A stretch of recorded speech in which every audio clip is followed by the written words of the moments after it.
sorry. Apparently I'm feeling a little psychotic this morning. I've played my fair share of first-person shooters over the years, from high-octane action like Doom and Duke Nukem to more methodical and strategic like Metroid Prime. However, I've yet to play anything quite like this. That's right, I'm going to be taking a trip to Paradise and reviewing Postal 2.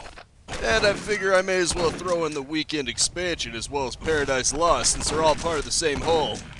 It's time to unzip your fly as we go wrist deep into one of the most spicy games of all time.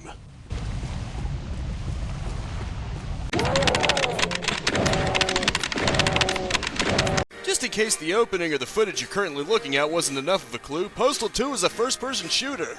More specifically, it's an open-world game of sorts in that it takes place in a city cut off by hub loading screens. The structure of the game is that the dude has a list of things to do on a certain day. Whether it's as simple as picking up groceries or as complicated as acquiring a super weapon, crossing things off the list is the name of the game here. The base game comes with 5 days, Monday through Friday, and the Apocalypse Weekend of course adds Saturday and Sunday, but Paradise Lost also adds its own Monday through Friday. But of course Postal 2 wouldn't have its spicy reputation if it was all about just doing chores. Typically it's a setup for some crazy thing to occur, either by the player's choice or just by the game itself. That crazy thing could be an extreme group storming in and torching a library, police showing up on Gary Coleman, or getting knocked out by rednecks and having to flee a complex in a G-suit. No really, I kid you not, that actually happens, and that's actually one of the less crazy things that happens to you in this game. The game will sometimes encourage you to go about things in a more extreme fashion by making you wait in line, but typically I just tended to wait. On the way to each errand, you can also roam around the open environment, kind of like GTA, or a lot of open world games actually, where there are passive NPCs you can bother or just leave alone. It's totally up to you. One mission actually has you asking to sign a petition, and how aggressive you want to go about it is up to you. One note of interest is that you can quick save like most PC games, but the dude will berate you if you quick save too often for being a plebby pleb who likes to pleb, aka me. Didn't you just save? To that end, you get various weapons you can use to defend yourself with or just instigate some chaos. You get the standard fare like a pistol, shotgun, machine gun, grenades, hunting rifle, and rocket launcher. You also get a good selection of melee weapons from simple dusters and police baton to shears and a protest sign. Another really cool thing the Apocalypse Weekend actually has is a scythe that you can use to either chop people up close or throw them at people. You also have liquid armaments in the form of gasoline and a match. Could never get it to work exactly the way I wanted to though. Of course, the real subject of interest is that you actually have the option of whipping it out and taking a whiz in the game. Eat your hearts out, Death Stranding fans, because Postal 2 had urinized pee first. It can cause people to puke or otherwise distract them and put out fires, but it's mostly just an amusing little pastime. Paradise Lost makes it more useful, however, as you run into rogue, crazed urinal bots that can be destroyed normally or whizzed on to pacify them and dispense a food item. You might want to watch your aim though, because you don't want to munch down on food you just took a whiz on. On the subject of food, you have an inventory system akin to games like Duke 3D and Hexen. You can get various types of food items and medkits to give yourself a quick little boost. There's also a health pipe giving you a quick boost to 125 hit points, but suffering withdrawal eventually, taking a 25-point loss. Your money is also in your inventory, and you use it to purchase things from people if you have enough. You can also acquire body armor to absorb damage and catnip in the Apocalypse Weekend that can attract cats or briefly slow down time if you choose to consume it. Paradise Lost also introduces a canned energy drink that allows you to briefly dual-wield weapons, shotguns, machine guns, and your rocket launcher. Sometimes you even have to fight bosses, but you do have options. Although I did choose to fight Crotchy, you can apparently avoid a conflict by making a special offer to get the doll you're required to get. You can also get busted by the police, but you can always keep your matches and you can escape by tripping the fire alarm. I wouldn't rely on it too much though, as it gets harder each time, so try not to get busted in the first place. Perhaps the game's biggest asset is that it encourages you to experiment. You can even be a complete saint if you want. Or you can be the total nutjob who likes to whiz on people, followed up by a quick slashing. Overall, the gameplay is crude but quite amusing. It likes to present itself as doing simple everyday tasks, but then you get to watch it all unravel into pure craziness and you have to get your way out of it unscathed. It can be a real grand old time. Last but not least, you should only die. I'm moving back in with Mother, signed your hateful wife. Well, at least the news isn't all bad. This is the story of a man known as the Dude in a little town called Paradise. He just wants to keep his wife happy, make an honest living, and perform his daily routine. You know, the American dream. Unfortunately, things are never so simple, as the town of Paradise is full of people who are bat crap crazy. Depending on the player, the dude may be as crazy or more crazy himself. The base game starts out with a 5-day week schedule where you're mostly performing tasks for the dude's wife or for the dude's personal tasks. Monday is fairly simple. The dude has to grab and cash his paycheck from RWS and get milk from the convenience store. He'll have to deal with protesters to get his paycheck, bank robbers to cash his paycheck, and possibly a certain group in the process if you choose not to pay for the milk. Tuesday has him confessing his sins, dealing with the same group from yesterday, get people to sign a petition, return a book, and deal with protesters and get Gary Coleman's autograph. Even if the dude is a good boy and gets his autograph the normal way by waiting in line, the police move in to arrest Gary. Wednesday has him drain the lizard all over his old man's grave, resulting in him being captured and thrown to a G-suit. After escaping as well as voting and getting a Christmas tree, he has to pick up his laundry. That's understandable, as nobody really wants to go back to their home and try to explain to their wife how they got into a G-suit. On Thursday, the dude is to get a napalm launcher, get a crutchy doll, pick up some steaks from Meat World, and pay a ticket at the police station. The factory is destroyed by a puking worker. Lack of crotchy dolls either requires the dude to steal one or pay off crotchy. The steak turns out to be the Soylent variety, and the ticket can be paid off or fought through the police to drop it in a box. And at last, Friday has the dude get an alternator for his car, grab a mysterious package, attend his uncle's birthday, and potentially go to the clinic. Right at the start, he has to take a leak, and if you choose to do so, he figures out he's infected and has to get medication for gonorrhea. However, it's carried out, the apocalypse starts, and worse, he forgot the Rocky Road ice cream his wife really wanted. He decides to end the week with a bang, so to speak, and the base story is over. That's the end of Postal Dude. Overall, I thought the plot was pretty amusing and showcased a sort of typical American married couple story gone horribly wrong. That's right, folks, it's not over yet. Surviving the not-so-externally inflicted shot to the head, he ends up in a hospital.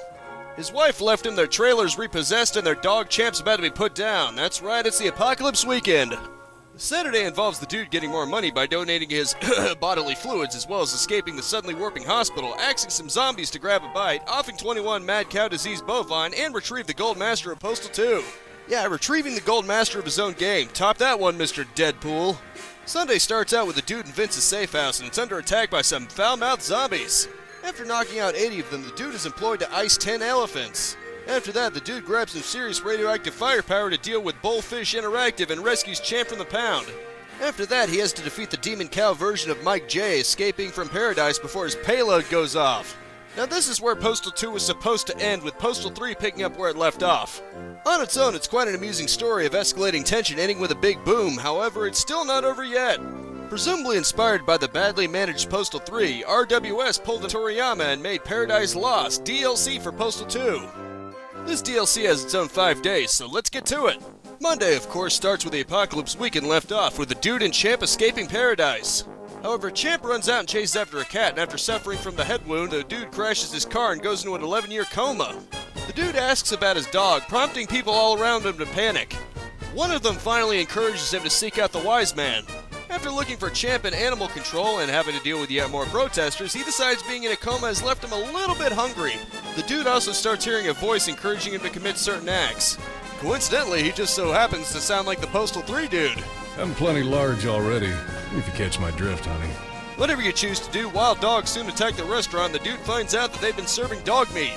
After finally seeking out the aid of the wise men, Crotchy, he learns that his dog has become massive in size and quite demonic. After returning to the train yard he started in to sleep, Vince bails him out of a zombie attack and they bunk in the church. This is Tuesday and the dude must grab some toilet paper for the church. The toilet paper is unreasonably priced, so the dude may just want to steal it. Consequences be damned. The dude also has to deliver the latest game to arcades, but the owner will only allow it in exchange for arms.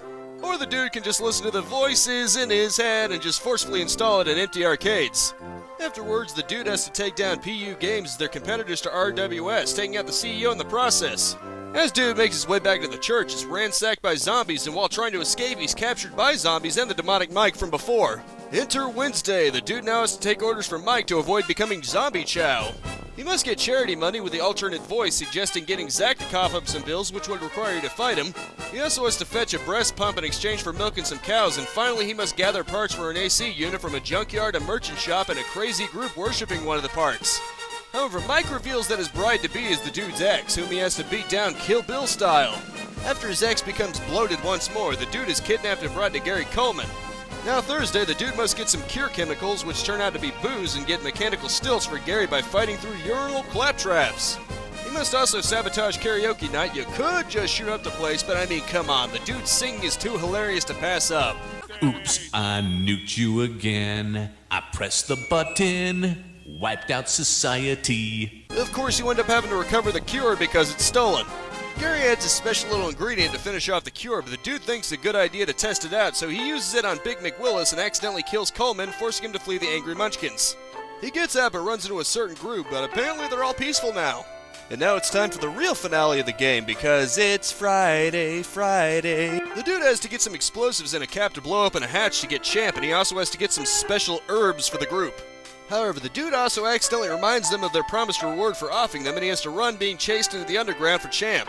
Oh yeah, I should probably mention that the voice in his head had manifested at the start of the day, revealing he is in fact a Postal 3 dude. Well, kinda. In any case, after shrinking Champ down to size, the two dudes argue about who should get Champ.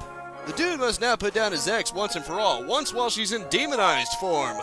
The doppelganger and original basically agree to let bygones be bygones, and Postal 2 dude gets his dog back. At this point, you can either flee the apocalypse paradise, or you can give the dudes thanks to the leaders first, but either way, the game is finally over. Yes, this time it really is the end, at least until Postal 4, but I haven't played it and it's not Postal 2 anyway, so a different story for a different time. I thought the story as a whole was pretty damn amusing. I considered Corey Cruz to be one of the few genuinely good parts about Postal 3, so I'm glad he got a role as the dude's doppelganger here. Best part is he could potentially come back since the two reconcile in the end. Either way, it was a fun little adventure, and the meme That escalated quickly. is razor sharp accurate for this game. Having originally released in 2003, the game has obviously aged just a bit. It's very much aged in terms of both polygons and texture quality, and has basically no lighting effects or shaders to speak of outside of the most basic of lighting. However, as odd as this sounds, the game has a distinct charm to it because of this. You can tell the textures are largely taken from photos in the real world, and there are even sort of baked-in things in the textures like reflections and specular highlights.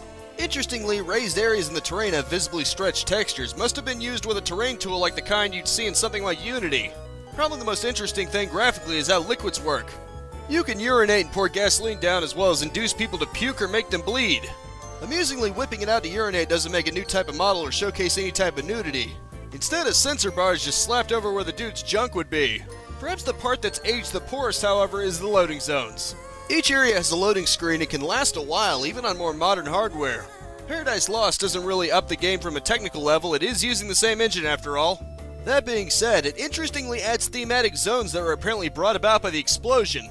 You got a dry desert zone, a rainy bogged down zone, a nuclear winter wonderland, and an area with skies of ash closest to Champ. Animations are likewise fairly stiff due to being a product of their time, but can still be fairly amusing, and the writing will ultimately get you through it. Postal 2 is largely devoid of music, but it does have some music in select areas like the mall or the church. Perhaps the most iconic music is the Map Muzak music, playing either when you're looking at the map or the dude's looking at the map and thinking about where to accomplish his tasks at. The voices are very cheesy and in the best way possible. The dude sounds like an everyman who likes to make snarky comments. As mentioned before, the dude will berate you if you quick save too often, and generally sounds like he's been eating the special brownies if you catch my drift. He's got that chill drifter voice, and in my opinion, John St. John actually overacts in Postal 4 from what I've heard. Oh, that's definitely going on my permanent record. Did I do that? Rick Hunt and Corey Cruz both make good dude voices, and you can hear both of them play off each other in Paradise Lost with the doppelganger. Amusingly, the voices almost sound artificial when they're counting up money you owe. That'll be $10. I'm not quite sure if that was intentional or not. Ultimately, the presentation is understandably aged, but I don't mind that at all. Apart from the loading screens, it has a unique charm to it, and it makes the game feel like a really fun retro throwback. It's clearly not meant to be a game to be taken seriously. It's silly and edgy at the same time, and it revels in that.